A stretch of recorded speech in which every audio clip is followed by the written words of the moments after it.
Sorry about that. I was muted. This is David Solomon with Qobuz Live. Thank you all for joining. We have an incredibly special show today. We've got our old friend Ashley Kahn on the show, and he's going to be moderating an outrageous panel. We've been talking to these guys all week, and I think you're going to find this maybe the most interesting Qobuz Live show that we've done so far. We're going to forego the Qobuz boiler. Hopefully, you guys all know about Qobuz. We've got 70 million tracks up. A whole bunch of them are in high resolution audio, including the album that we'll be discussing today that was recorded 30 years ago, but just released. It's a live album that was recorded in France. Ashley and the panel will be discussing this and telling you all about it. So with no further ado, I would like to introduce our buddy and music historian, Ashley Kahn. Hi, Ashley. Hey, David. What a delight to be back with Qobuz. You guys do presentations online like they should be, with that right professionalism and also that sort of informality and that vibe that is just so kind of rare, in this at this time of online talk events. So it's a real pleasure to be back. Thanks so much. Really do appreciate you being back. We always love seeing you on the show, and it's always just so interesting. So I'm going to get out of here and let you bring the real stars on. Thanks so much, and have a great show. I'll absolutely be watching from the sidelines, Ashley. Thank you, David. Hey, everyone. Thanks for joining us today for a conversation sparked by the release of this incredible album, Merci, Miles, live at Vienne, at the Jazz à Vienne festival in France, almost exactly 30 years ago. And we're so proud of this production, and we have some very, very special guests with us today to discuss it, including Vince Wilburn, nephew and drummer with Miles Davis in the 80s, and Deron Johnson, who was the keyboardist and who is muted and we can't see him, but we will soon, hopefully. He was actually on stage and part of the performance in 1991, 30 years ago, when Miles did his last run, his final tour in France, and was out there in the world. And then we lost him. And 1991 was a sort of final year for him. But as we'll see, he was still in process, still making vital music. We also have with us the amazing Florence Halfon, who comes to us from London, and she is co-producer with myself and Vince of this incredible album. And the reason it looks so good, and the reason it came out when it did on the 30th anniversary of the recording, is all because of Florence's efforts and her position at Warner Music. She's pretty much the jazz expert there. And we're so happy to have her. And then coming from France, from Paris, the Miles expert in that country, Vincent Bessieres. Welcome. Hello. Great to see you. Vincent, of course, is the producer of the Miles Davis exhibition, the famous museum exhibition that not only took place in Paris, but traveled the world. And recently is the author of the history of the festival that we'll be talking about, Jazz à Vienne. So we have all the right minds and experiences and memories here. And Deron, are you? Oh, there you are. Fantastic. Thanks for joining us, Deron. We also have audio and video clips of that historic event. And I think the first thing we do is throw it to Deron and Vince to talk about 1991, Miles and France, and what it was like, not knowing that Miles was about to depart, but still making great music, and what those concerts were like. Deron, would you like to kick it off? Yeah, I can kick it off a little bit. I mean, obviously, it's just such a heavy experience here, and it doesn't matter if it's 3 years, 30 years, or 300 years. I mean, this is, we're talking about Miles, which is, Mozart, Debussy, Picasso, Miles, these kind of names. So basically, I can say for me as a 25-year-old young upstart, it was the greatest experience I've ever had. That was a great launching point for me to now I have a almost 30-year career in music. But, being in France, playing that show, watching Miles, it just being a part of the whole thing. I thought the band was super tight, like James Brown tight. And that's what he wanted. It wasn't a lot that I remembered about Vienne or just, I know that the theater was such an amazing theater, but when I went back about a decade later with another artist, and I just sort of stood in that spot, and I remember like those years before, playing with Miles. So it was such an amazing experience, and then for it to end at the Hollywood Bowl in LA, and for him to pass away was a huge blow to me and obviously the world. But just speaking about that summer in France, I mean, you cannot paint a better picture. Summer in France with Miles Davis in Vienne. So that's my kickoff. That makes sense.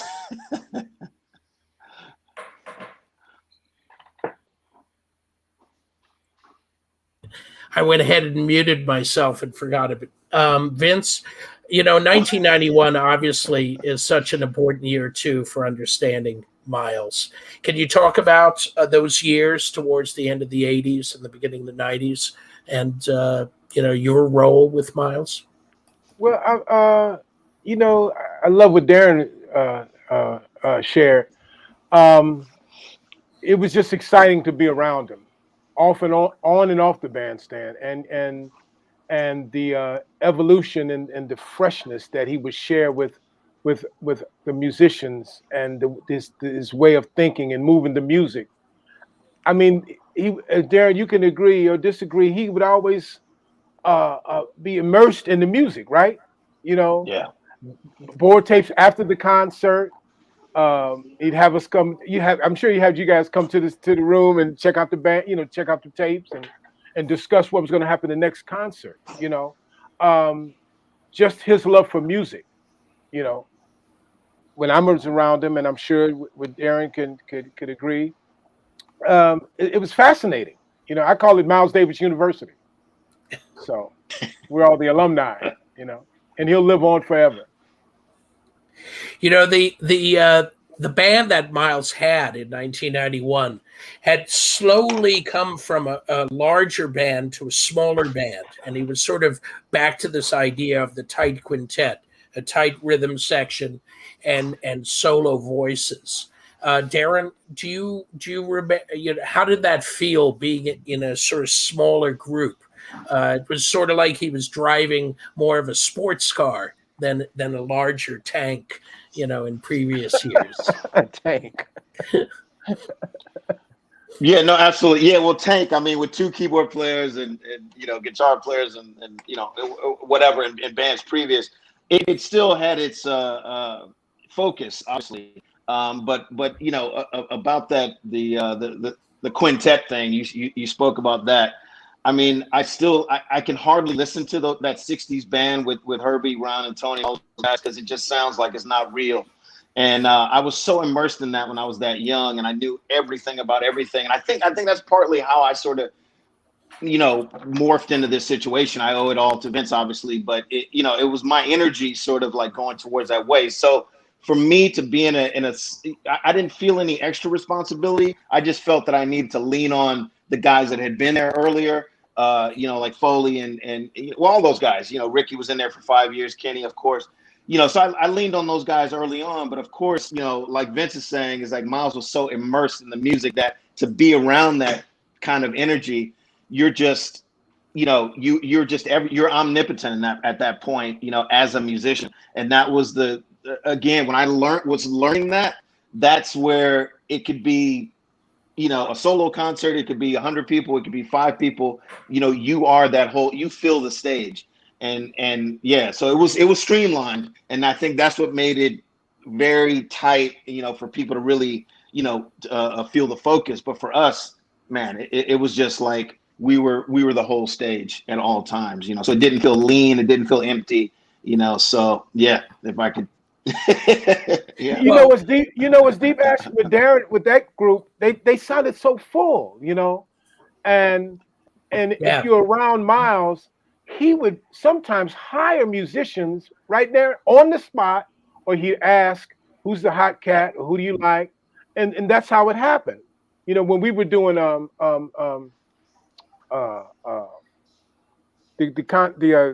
Aura, right? And Marilyn was one of the percussionists on this big orchestration that Polly Milkenborg put together. And he dug Marilyn and took on the road. Adam Holzman was coming to program synthesizers in North Hollywood. He hired Adam like that, And with Deron, he was like, well, Neff, who you like? And Deron is so well versed in everything, he was the right fit. And Ricky Wellman didn't even have a percussionist and play all those drums, So it's good point. It's beautiful. Very good point. Right, Deron? I mean, it's like damn. I think that for the people out there, let's identify who was in this band, because it's not as famous a lineup as some of the other lineups, but it was a very, very effective group. And it was Deron Johnson on keys, Richard Patterson on bass, Ricky Wellman on drums, Kenny Garrett on alto, and Foley on what was called a piccolo bass, which was a 4-string electric bass, but tuned an octave higher. And Florence, can I bring you in the conversation? Yes. You are someone who has heard many different live recordings of Miles. What was it about this music, particularly from July 1st, 1991, that reached out to you and said, hey, this is worth putting out? It was buzzing. It was just full of the joy of playing. It's probably my favorite live recording of the later Miles period. It sounded amazing. I thought I liked the energy. You could tell, even if you didn't watch the video, you could feel the audience was really with him, and the interaction between the players was grand. And also there's the 2 Prince songs, which you didn't always, you didn't always play.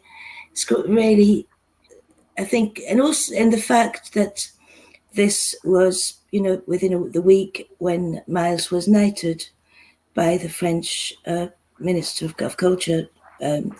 Being knighted, I mean, he received the Legion of Honor, which is the highest honor that people can get in France. If I'm right, Vincent? Yes, you're perfectly right. Yeah. Vincent, why don't you add obviously, it's one thing about the music, and it's live, and it's in this incredible location, an old Roman amphitheater that is about 2,000 years old, but it's in France. And France and Miles had a very special relationship. Can you talk about that? Yes, it's special, and it's a long love affair. It started in 1949. The first time he actually went abroad was to come to Paris. He was invited to perform in a jazz festival, which was the very first festival that happened in Paris right after the end of World War II. And he was sharing the bill with people like Charlie Parker and Sidney Bechet, and he was only 23 back then. So I think it came as a surprise to him that France would be interested in such a young player. And not only did the audience like him, but he also was very much loved by the artists, the writers, the painters, and he also had that famous love affair with Juliette Greco, which I think had a very strong influence on the way he viewed, love, he viewed France, he viewed, freedom. And from that time, I think he had a very special relationship, and that went into him coming back to play in clubs, sometimes putting a band together in Paris, because he also had friends in Paris. Kenny Clarke had moved to Paris, so he knew he had a good drummer there. And little by little, he developed ties with people here, and he actually was also offered, his very first soundtrack recording to a movie, which was Ascenseur pour l'échafaud, which was big in France. It was really the beginning of La Nouvelle Vague, and that soundtrack was very popular, and it helped Miles to become part of the musical landscape here. And from there he traveled to Paris many times, played the biggest rooms, played Salle Pleyel many times, was recorded live here. He also traveled here with Frances, his wife at the time in the 60s. So I think, he actually, there's that very nice quote in the booklet of the album where he says that, the music was always better when he was in France because he could feel the love. And, I had chances to talk to different people like Marcus Miller or Herbie, and they all, share that special relationship with France, I think, because of Miles. And I think that Miles helped to strengthen the relationship between our countries, actually. And that's also part of the reason why he was given that a very special award by the government at the time.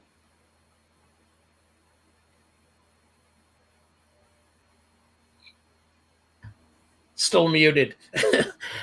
Thanks for tying that up together, because that historical overview just really paints a picture of why it was so important culturally. And that doesn't always come through. It's not an obvious, visible element, but the music is so strong. And, Deron, did you feel the difference between Miles in different countries and that type of effect on the performances and his attitude? Yeah, 100%. I mean, Vincent, he said it perfectly right there. I mean, Miles in France, that was it. And the love affair started, like you said, in 49. So, not that the other places were any, hated really. He used to joke about LA, playing in LA as anyone else did. Wayne Shorter used to say things, but they all lived here, and that's the whole, I always laughed at that. I grew up in LA, and, Herbie Hancock lives about, 15 minutes away, yet you'll never see him in a club here, or at least, over the last, 30 years. But yeah, no, back to the Miles thing. It's like, absolutely loved Europe. We were always going over there, at least that last band. And it, part of that band, he was slowing down, just not mentally, but just like physically, so the travel was cumbersome and all that. But he still wanted to make the trek over to Europe, and, I'm sure he adored Europe, but France was number one. Absolutely. Now become my number one. So, yeah. Yeah. What I'd love to do, Deron, is actually play a little clip right now and come back to you. And if you could tell us what that feeling was like in the bubble when you were on stage with Miles in 1991. I believe we have a little clip of Miles performing the famous Michael Jackson tune, Human Nature, his interpretation of it. It's about 2 minutes long. Let's play it now.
Yeah.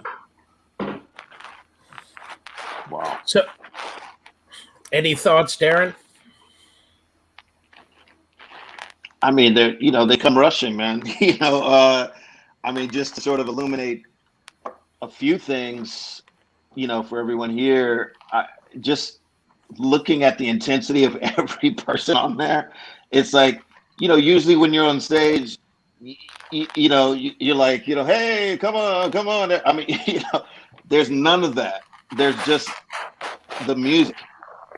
If somebody at some point, I'm hearing some scratching here. I don't know what that is, but yeah, if someone took a grid of like the rhythms we were playing and they overlaid it on each upon the other, it's like the lock and where it would line up would be exactly in the same spot. I had no idea how we were playing that. I'm sure other bands of his were playing like that, but that what I just heard, I'm like, what is that? That's that superhero crazy stuff that I'm like, this is insane.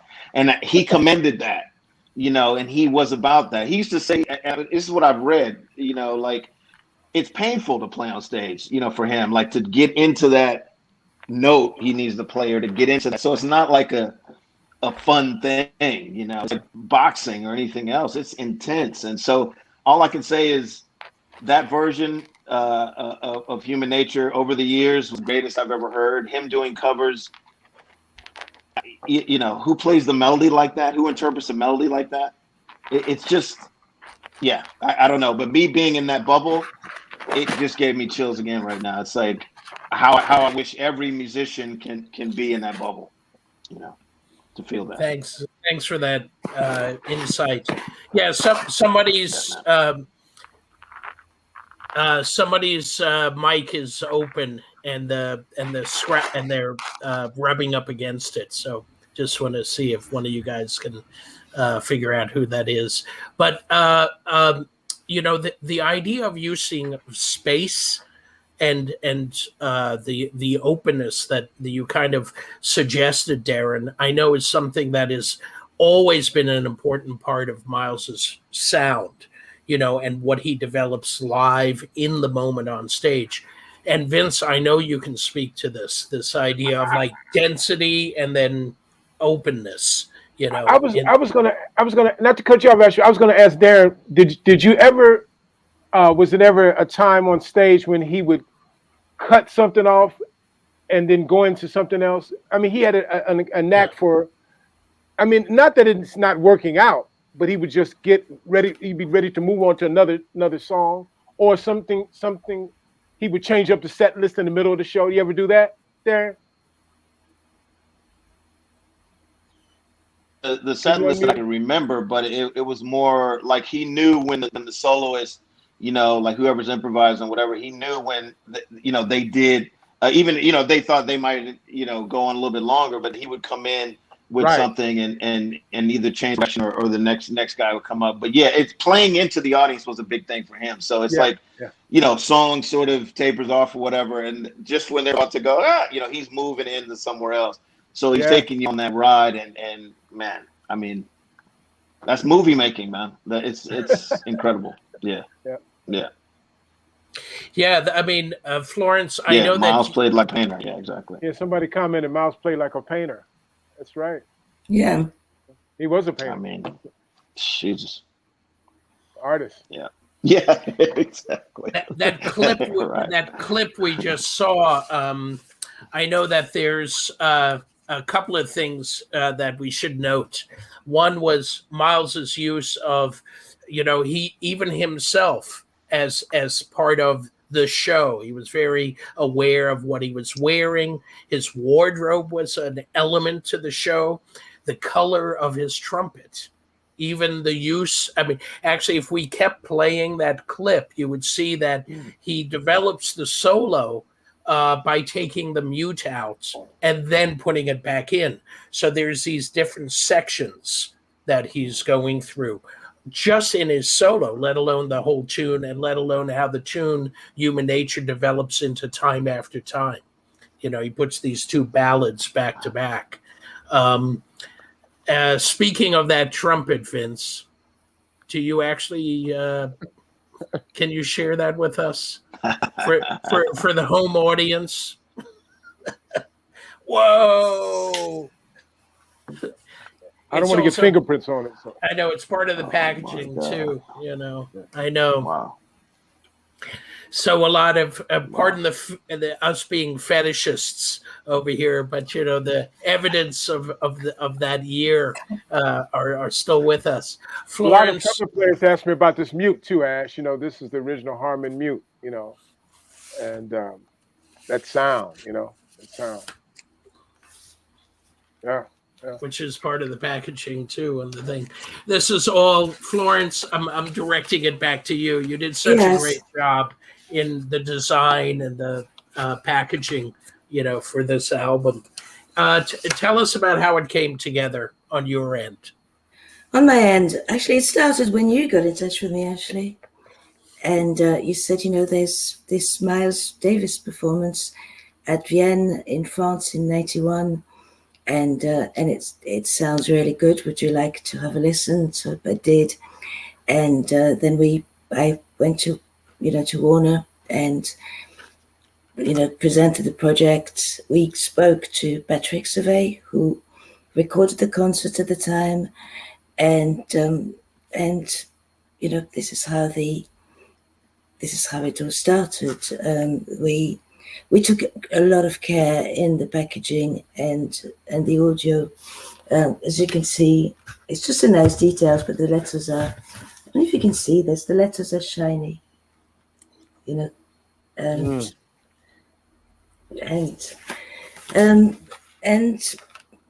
yes, we ended up with some really nice liner notes. Vince took the pictures himself of the sunglasses that Miles was wearing at the concert, which are Ashley, you got yes. And the conversation Vince said, I've got these sunglasses. So he took a picture of them and we included them on the album. And he also photographed the trumpet and the mouthpiece. These are just really nice details. But it was a really important project, I think, because it was a really important concert in Miles's favorite country. The French, I was brought up in France. Miles Davis is like Saint Miles, he's Saint Miles, yes, And Florence, you wanted to give a feel of the audience or the fans, the listeners being there. That's why the mute, the trumpet, the sunglasses, because you mentioned that, Yes, I wanted. You can feel as it was mentioned before by Deron and Vincent. You could feel the love when you listen to, even if you don't see the pictures, you can just feel it. And I wanted it to be brought back just in the packaging. We also kept in between the songs, just the audience, because you can tell they were watching something amazing. They were truly amazed, and it's a shame that they didn't get to see him many more times. The one thing about it too is that it's France, but Vienne is a very special place in the Provence region, right near the Rhone River. And as I mentioned, Vincent, you've written a book on the history of this amazing festival that's really only been around since 1980. And I'm wondering if you can talk about the beauty, the even down to the food and the wine in that area. I can't stress it enough to the people who are tuning in. It's not just about the music; it's the music in that area. Can you tell us about Vienne and about the festival and that Roman amphitheater? Yeah, but before that, I just wanted to say that that particular concert was one of the most attended concert ever in the entire history of Jazz à Vienne. And that gives you an idea of how popular Miles was at the time. It was sold out, and people would come, without any ticket, just hoping that they could get a chance to get in. And so we are talking here about 8,000 to 9,000, people being there, and everybody's focused on the band, on the music, on how Miles is behaving on stage, the way he moves and the way he looks at the other musicians on stage. This is really something that for the book. I got a chance to talk to a lot of people, like Marcus Miller, Gregory Porter, and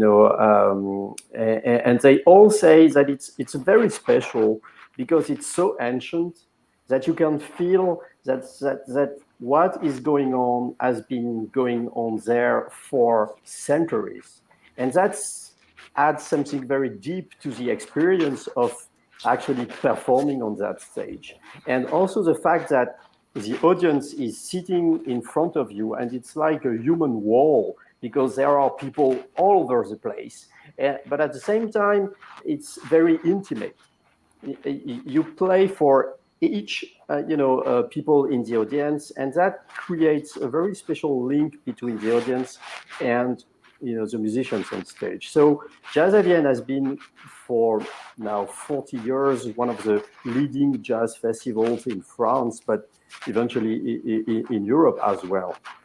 And it started as like an event that was put together by just people that were passionate about jazz, and they couldn't see all the stars that they loved, so they decided just to create a festival to bring them there. And Jean-Paul Boutelier, who's been running the festival for decades, was the man that was responsible for that. So he brought there Ella Fitzgerald, he brought Lionel Hampton, he brought Herbie Hancock, Freddie Hubbard, names, and they are there. So it's really a major festival, and Miles actually played there 4 times, between the early 80s and the last concert that he gave, and which now became an album.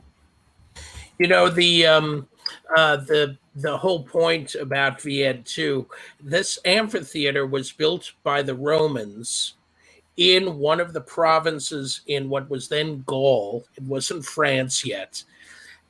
Do you have any historical proof of how often it was it always used as a performance space from right after around the birth of Christ till now? I think it only started again in the late 50s or 60s. For a long time, it was just an historical site, but it wasn't a theater or a venue for theater or music. So, I always thought that, this is one of the oldest performance venues that is continually being used, but probably not. Oh. No. Okay.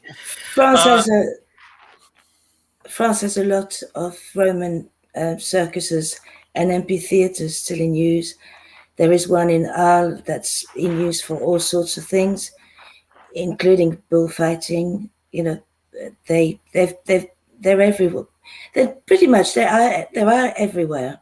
There's the one at Vienne is particularly beautiful, and luckily somebody's using. It's being put to good use. The other thing too, of course, is that Miles obviously felt the history down there, and the culture, and it's there in the food, it's there in the grapes, it's there in the grapes and the wine. And if this sounds like me going off on a tangent, it's from experience. And Deron, I know once you start touring Europe, whatever group you're with, Europe itself comes alive in a way that everybody should experience at some point. Yeah, no, absolutely. Touring, for 25 years, a lot less so now. But that was the thing, it's like you put your bags down and you try to go out into a city and just see what's out there and see what's going on. But again, being around the Miles bubble, that's where it was like, carte blanche, anything around any city in any part of the world. But again, France, and being able to travel to these areas in France was so special for me. And I learned a lot, and I'm, not only about wine, but just about culture. And, because I didn't grow up that way, it took me a long time to, start to travel in Europe and things like that. So, not until I started touring into my 20s. So, yeah. He would get excited, Ash. He would get excited about touring Europe, and he would talk about he can't wait to have salad niçoise, and he can't wait to have the fish, and and the fashion magazines, and right D, right there. And he was like, yeah, and all the way over to Europe and to France and to Italy, and he was really, really super excited. He said the water tastes better, the food tastes better, and that's no knock on the U.S. and the U.S. audiences, of course, but it was a vibe he felt. Indeed. So the other thing too is that there are so many chapters in the Miles story, and he was doing almost competition with himself, because the music that he had made in the 50s and 60s, Kind of Blue, Sketches of Spain, all the Gil Evans projects, he was competing against the legend that he had created in the 80s with this band. And yet you can really hear that it was still the same Miles, that trumpet, especially in the trumpet sound, it hadn't changed. There's a clip we have of him doing a little bit of the Cyndi Lauper tune, Time After Time, that really captures this. And I think you can hear the 1950s Miles and the 60s Miles in this little clip. Why don't we play it now, and we'll come back to you guys.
Thank you for putting these clips together, guys. The guys at Qobuz are doing such a great job in presenting this, and having all the tech stuff taken care of. That loneliness, that melancholy, which is so embedded in Miles's sound. Vince, Deron, tell us about playing on stage with that. And I mean, did you hear the 50s and 60s Miles when you were there playing with him? I heard it all.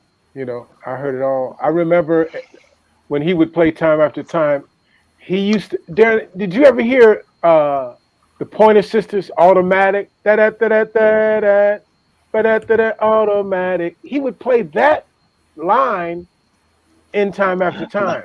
You know, Wow. it was heavy. It was heavy. He Wow. would, you know. So what? Bop, bop, bop, bop, bop, bop, and he would play that sometime. You know. So I don't know. He was a, you know, just a, you know, you would just you would have to focus on what you had to play, but it was so mesmerizing to hear the stage and then see the audience and their reaction to him just go across along the stage with the wireless mic, and the audience would just sway right there. They would go right wherever he was on the stage. Yeah. They would go to him. You know, fixated on my. It was heavy. It was. I'll never forget it. Yeah, the Well, I mean, Darren, you had one of the greatest bands. Oh my God. Go ahead, D. What you gonna say? Well, same. I mean, I think Darren's frozen. yeah. How do you know and how he grabbed the catch? Oh, hello. Oh, no. Yeah, Can you hear me? Yeah, now we can. Am I good? we could. Yeah. Continue. Ashley. Yeah, I think you're freezing. You're going in and out. I think the Wi-Fi is the problem there. In any case, you know, I think the oh, now we got you, Darren. Give it a try. Okay. Can you hear me now? Is it Yeah. Well, fairly good? it's okay. Yeah. No, it's okay. Yeah. No, I was just saying. I was watching one of Miles's bands with Vincent, and you know Bob Berg, all these different guys playing. You know, and that level of that at that time was so amazing. You know, but again, watching this here, the economy is just massive of how everybody was very economical, and you know, but like you said, Ashley, it's what I preach all the time. Having been around somebody like Miles, is that from the 40s to the it ended in 91, but from that 50-year, 40-something year period, yeah, he didn't change at all, and that's what he expanded, but he expanded the things around him, and that was the main thing. You could take any one of those solos and pop it into a Gil Evans thing. It'll be different, but just the way the notes were strung together. There's not another artist that's ever done that. Everybody's always trying to like change their, sound or get another this, get another that. Miles was Miles from when he probably first went over as a 23-year-old to France, and like who else does that? No one else did that. So Hey true. D, how would you feel when he would come over right before your solo and maybe put his hand on your shoulder or something? Did he ever do that? No, absolutely. I mean, that was the father part, I spoke about this to Ashley before, not growing up with a father and all that kind of stuff, and later in life, I had, another sort of mentor figure in my life, but yeah, man, that's what it felt like to me, because he would be super familial at times, but then the other way, another time, Gemini, right? Yeah. So, okay. I had a lot of Geminis in my family as well, but anyway, yeah, that was such a warm, and you carry that for like a week, I'm sure, I'm sure I did. But even looking at that clip right there, like he would walk over and I'm playing or whatever, and I'm just like, I could see myself looking back. Like I just feel this heat and like the presence, and I mean, we're going to keep saying this stuff ad nauseum because that's what it is. It's his presence. And his all-knowing. I'm not saying he knew everything, but just he knew that whatever that Stanley Kubrick sort of vortex, like he knew when to be in the music, and there's no one heavier, no one more affecting music than him. It's so incredible to watch because we both have the music and then the video. Thank you to Patrick Savvy of Qobuz, who worked with Jazz à Vienne in creating these recordings. And really, it's almost like he's driving the bus, but he's in the passenger seat at the same time. That he reaches out and changes the direction of the music just with a minimal, as you said, economic kind of gesture. Yeah. He just knew, Ash. He just knew he had the, like Deron says, he's Miles Davis. So you can imagine with Herbie and Ron and all the bands that he had, he just had this uncanny knack for knowing what the music called for, and presenting it and sharing it with the cats on stage, whomever it was.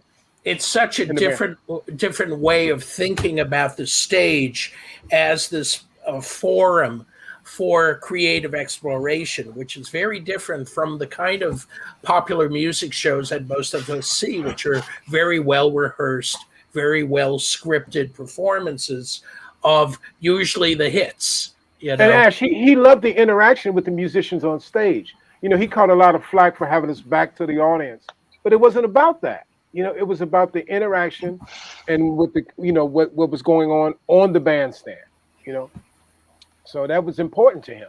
Yeah, absolutely. So it should be stated, Absolutely. I mean, we've talked a lot about Miles, sort of having this consistent sound from the 40s and 50s up through the 90s.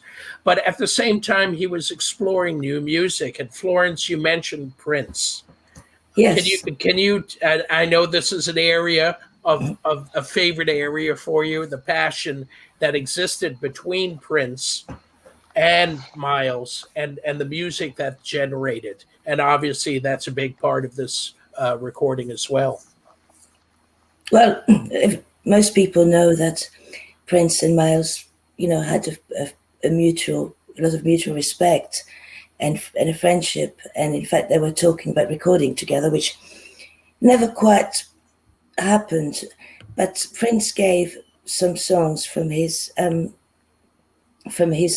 own jazz outfit, that he had, Madhouse, to Miles. And originally the songs had numbers, and Penetration and Jailbait are two of the Madhouse songs that Miles is performing on at Vienne in July 91.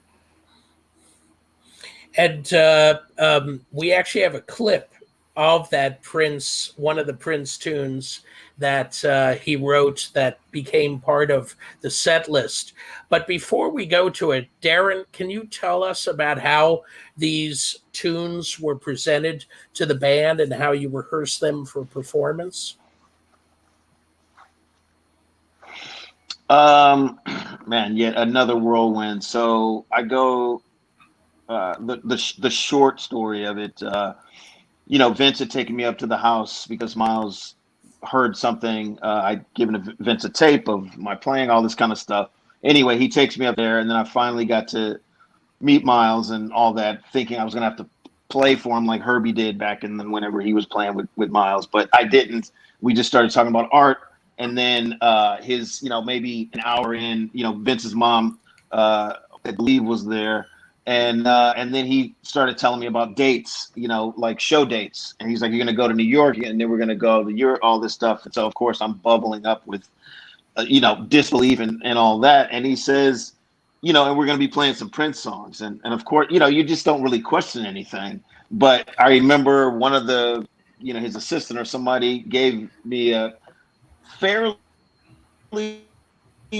crappy demo tape of some Prince beats, grooves, and things like that I had to learn. So then I'm off to New York and, meeting those guys for the first time. And it's the whole, like, who's this guy? The new guy, all that kind of stuff was there. But that energy, that bubbling energy, and we're like starting to play these little Prince grooves, still not, when you play like, 8 bars of something and try to make music out of something, you just don't know. You don't know what Miles has in his mind. You don't know what it's kind of whatever.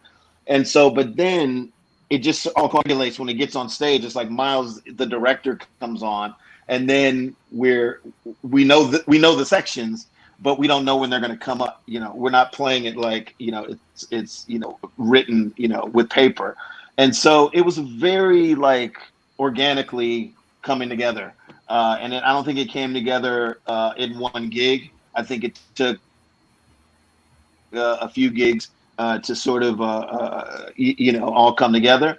But once it did, I mean, I remember maybe a couple weeks in playing Penetration or some of these other ones that didn't work so well. But Penetration was one that was like, it's like space music. It's so weird. It's like, who would come up with a groove like that and a melody like that, and then do the little changes like that, and then have Miles be the crown on top, and it just became this like Amazing. Crazy space funk, cool. You know what I mean? It was that kind of thing. But it just happened so organically, and it was not like, we had to learn this or learn that. It was just like basic grooves, and we interject our stuff into it as well. So I think people need to hear this, because Prince famously controlled all aspects of his own music. But the idea that he left this canvas open for you guys to bring up, to figure out the parts and to organically, as you say, develop it. We should play that clip right now of Penetration.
It always strikes me that Miles totally enjoyed the music of the band so much that sometimes he would become a member of the audience right there on stage. Indeed, that bass line, what Richie was playing, boom, boom, boom, yeah, ga-doom, goom, goom. That was nasty. Woo! I mean, that was nasty. Whiz, wow. Hey, Ash, every time you play a clip, man, I'm not even in the band, and I'm excited. Yeah. Well, I mean, we're so lucky, and I think this is part of, and Vincent, that the fact that Patrick Savy was there recording audio and video for so many years at Jazz at Vienne, these are like American music treasures that were recorded over there in Europe. And so our history, a lot of Miles's catalog is there in a European archives. Yes, and I think the oldest film of Miles playing was actually shot in France back in 1957, I think. I think you're right. Yeah, he's performing Dig at the French TV studios in Paris. Exactly, and it was long lost, and it finally came back to the light like a couple of years ago. Right. Right. You know, I mean, you know, we have so much to be proud of our own culture, but the way that Europe has appreciated American jazz, our history really does exist over there in a big way too, not just here, as I know you know. Yes, but it's a dialogue. I think it's a dialogue because actually, Miles actually had a couple of French musicians in his band. Not the most famous, but Mino Sinelu, the percussion player from Sure. Martinique, and Dominique Gaumont in the 70s, guitar player. Well, Miles was international. That's Yeah, for sure. definitely. I would love to open up our conversation if anyone is attending this online and has submitted any questions or whatever. So if we could see the comments that people have made from Algeria, from Brazil, from over in Europe, and we want to say hello to everyone around the globe. We're talking about this album right here, which came out at the very end of June on the 30th anniversary of its recording. It's from July 1st of 1991. It was Miles during his very last tour overseas before he passed away in September of 1991. So he's with his last performing group, of which we have the keyboardist Deron Johnson with us. And of course, we have Miles's nephew and drummer during most of the 1980s, Vince Wilburn Jr. with us.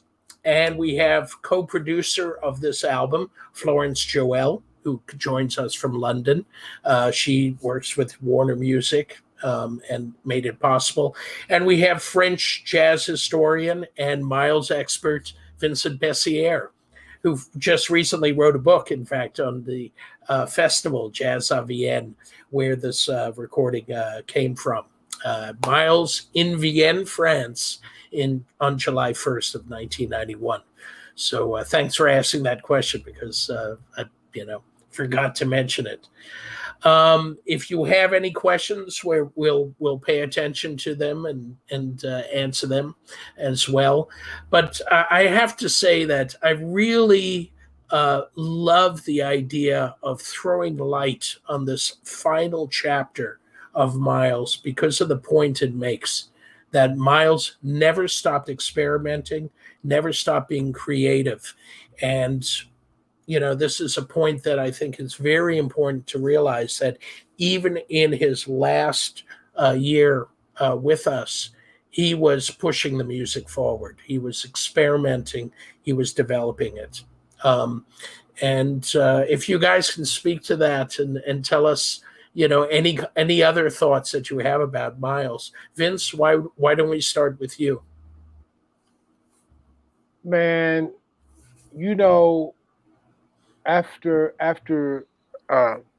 that run with Deron, he was focusing on hip hop, and he auditioned. He called Russell Simmons, if I'm telling the story right. Florence, you could chime in. And he had a list of all these hip hop producers, and he sort of auditioned them, or they met him at his place in New York.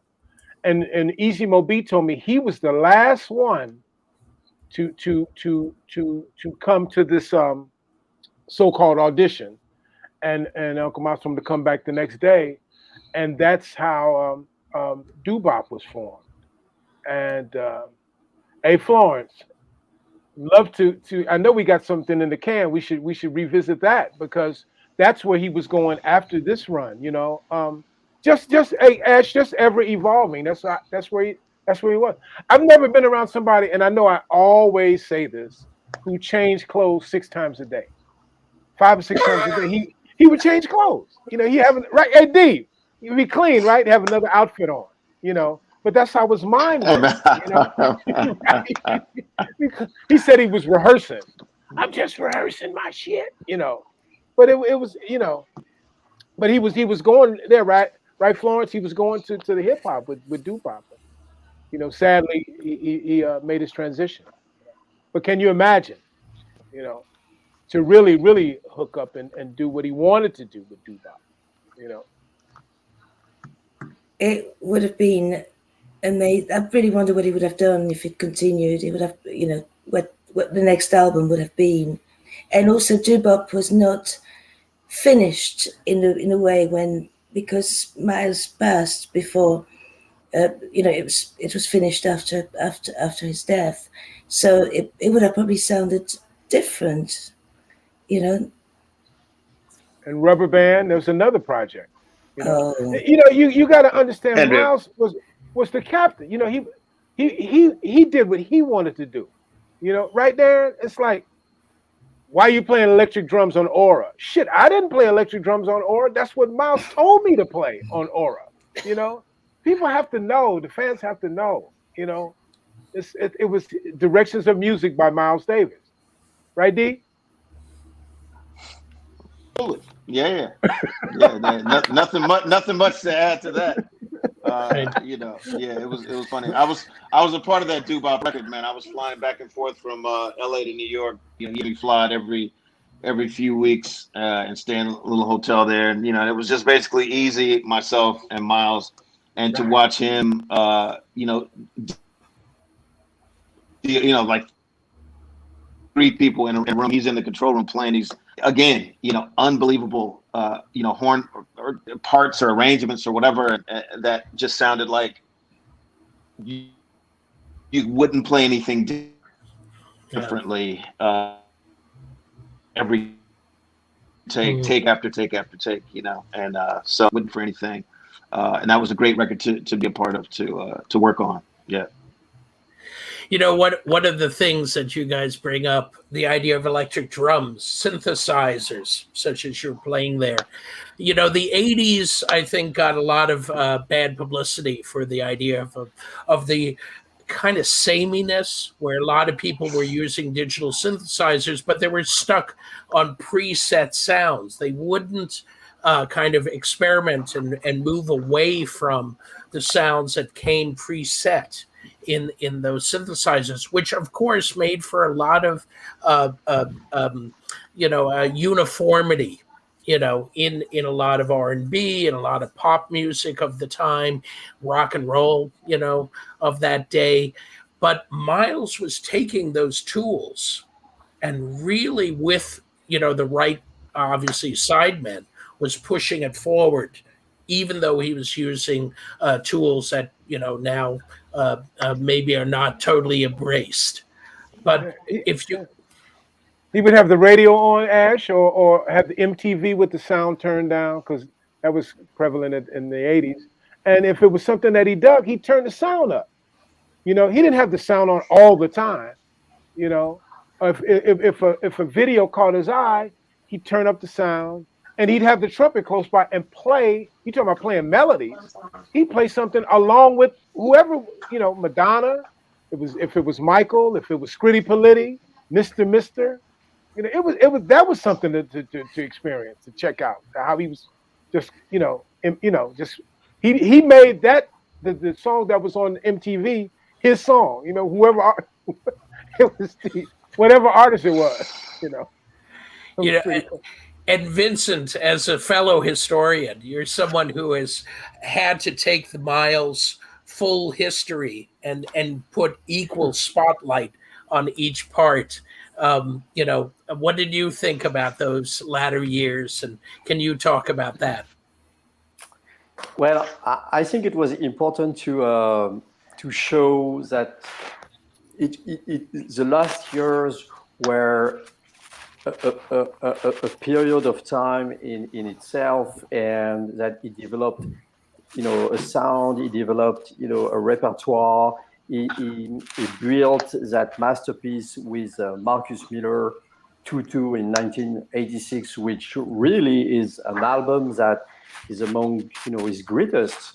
So I think, you know, not everybody loves that era, but, and I was especially stunned by actually the live at Jazz à Vienne. I think it's a very important album, because it does give justice to how creative he still was at the time, how tight is the band, how grooving is the band. It's music you have to move to it when you listen to it. It's just killing. I mean, it's if every concert was as good as that one, it's not so many musicians are at that level. It's really impressive. So.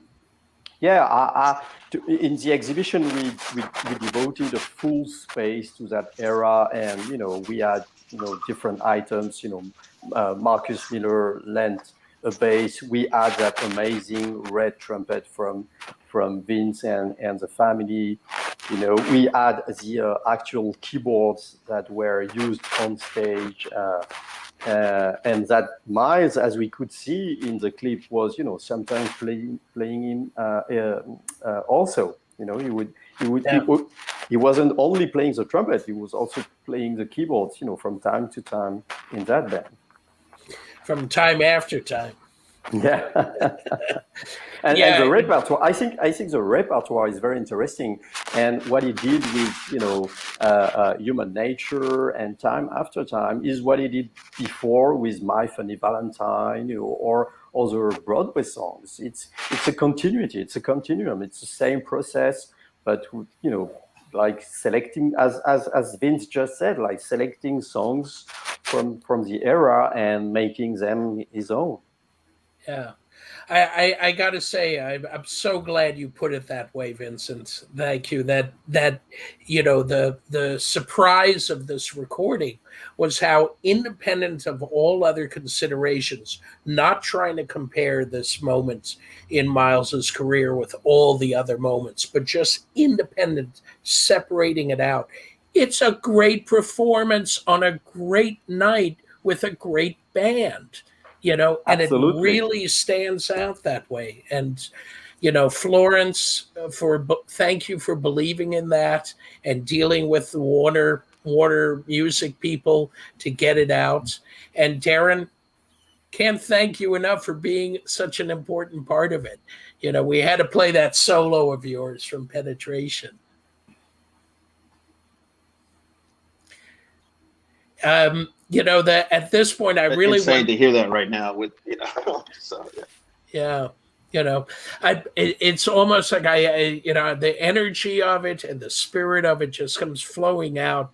Not just speaking about it, but hearing these clips, and to everyone who's in attendance, not just the album itself, but also in Qobuz.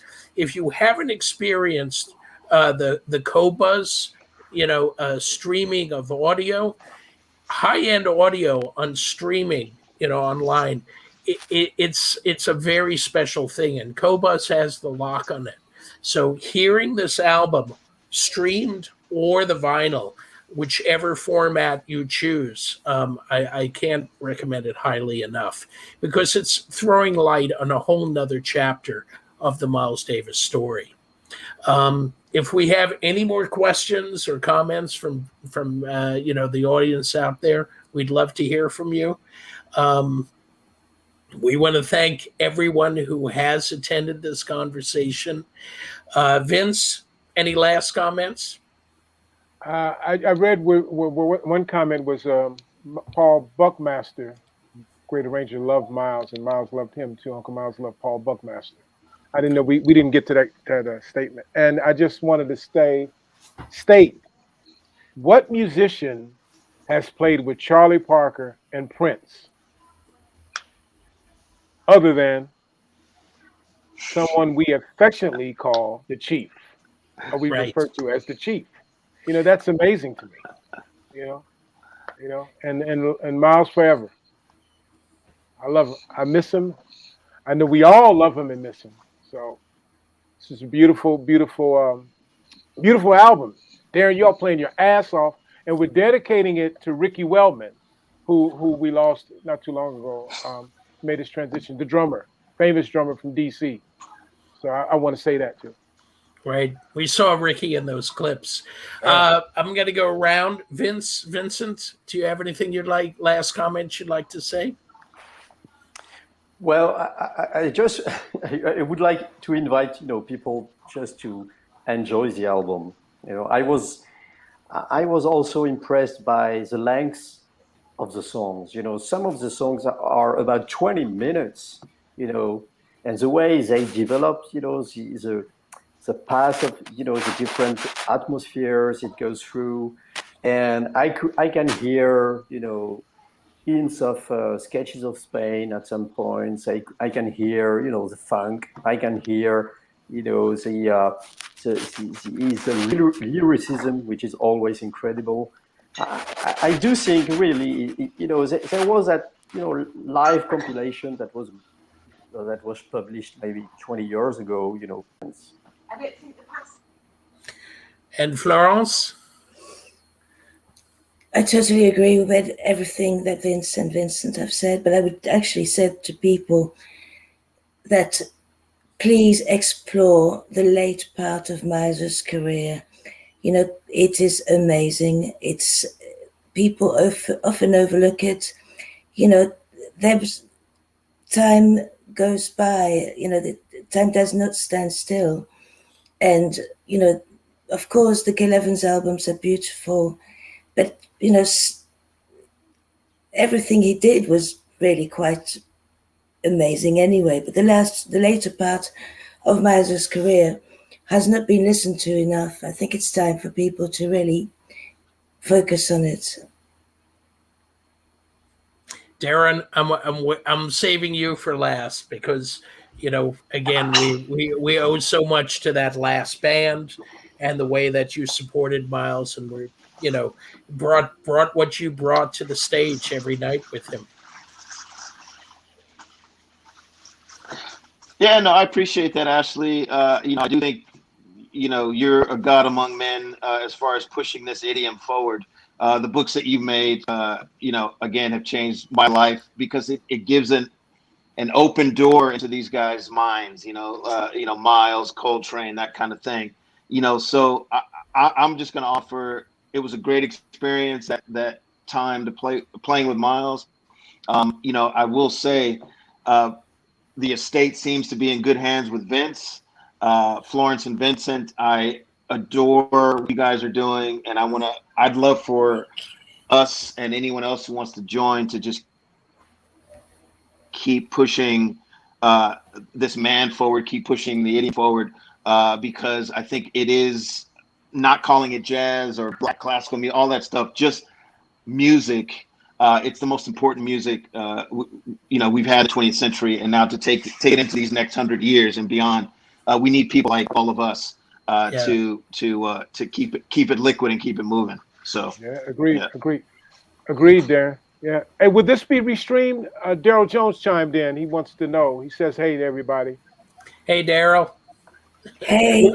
Will it be restreamed? Ashley, do we know? Would this be restreamed? I think we could bring the Qobuz people out from the background as we say thank you to everyone for this this afternoon conversation, and we can hear from Dan maybe or from David. Is this going to be restreamed, Dan? I don't know if David is still there. It's going to be archived, basically streamable anytime on YouTube or Facebook. So maybe we could. Hey, Dan, maybe we could send a link to Daryl, because Daryl's on the road. We will. Okay, cool. Thanks, man. Thanks, Dan. Thank you to everyone for doing this. Thank you.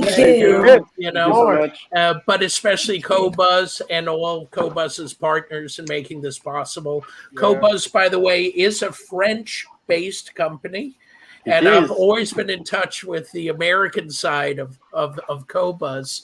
But the idea of this French-American bridge, cultural bridge, which was so important to Miles, it's just a big part of this story too, and it will continue. That story is still being written. The cultural conversation between these two cultures, and this is a brilliant example of what's possible coming out of it. Guys, thank you. Vince Thank Wilburn, Vincent Bessieres, Florence Joelle, Thank you. and Deron Johnson, and everyone out there. Thank you so much. Thank you, Qobuz, Dan Mokhta, David Solomon. We'll see you next time.